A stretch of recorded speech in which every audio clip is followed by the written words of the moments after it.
Cancer ایک ایسا مرض ہے جو ایک خاص حد سے آگے بڑھ جائے تو اس کا علاج ممکن نہیں ہوتا۔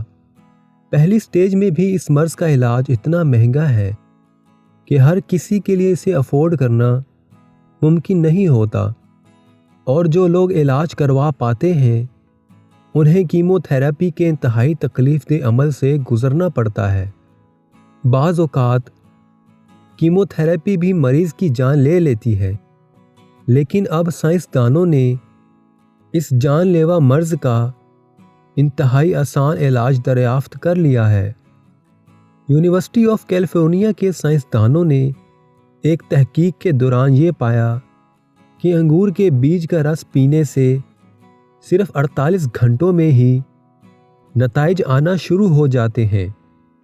یونیورسٹی سے وابستہ میڈیکل فزکس اور نفسیات کے professor doctor Hardin B Johnson کے مطابق کینسر کے مرض کے حوالے سے 25 سال تک تحقیق کی گئی، جس میں یہ بات سامنے آئی کہ انگور کے بیج سے نکلنے والا رس کینسر کے خلاف انتہائی تیزی سے اثر کرتا ہے، اور اس کے اثرات صرف 48 گھنٹے میں ہی نظر آنا شروع ہو گئے۔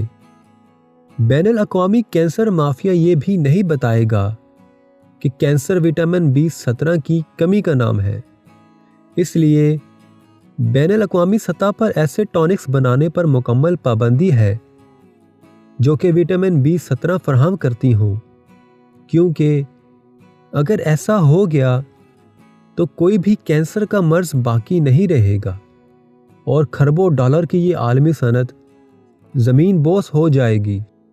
اللہ تعالیٰ نے بادام میں B17 رکھا ہے۔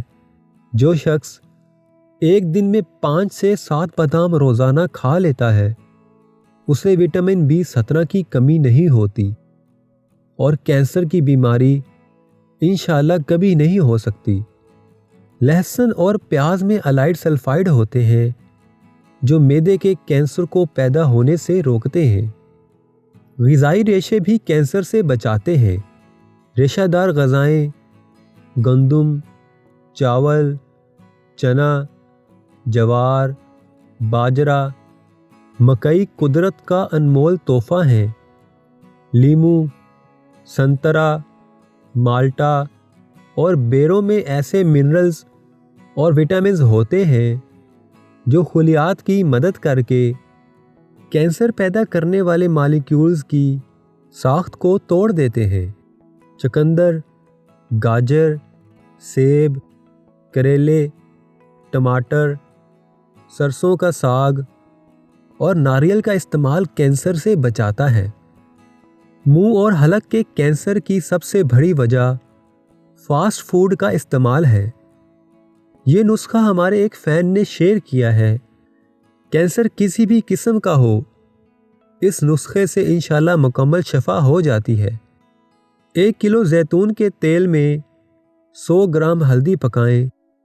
جب ہلدی تقریباً جل جائے تو چھان کر کسی شیشی میں محفوظ کر لیں۔ ہر کھانے کے بعد 20 قطرے پی کر آدھا گلاس ہلکا سا نیم گرم پانی کا پی لیں۔ ساتھ میں جو بھی علاج کروا رہے ہیں اسے جاری رکھیں۔ انشاءاللہ کینسر کا نام و نشان مٹ جائے گا۔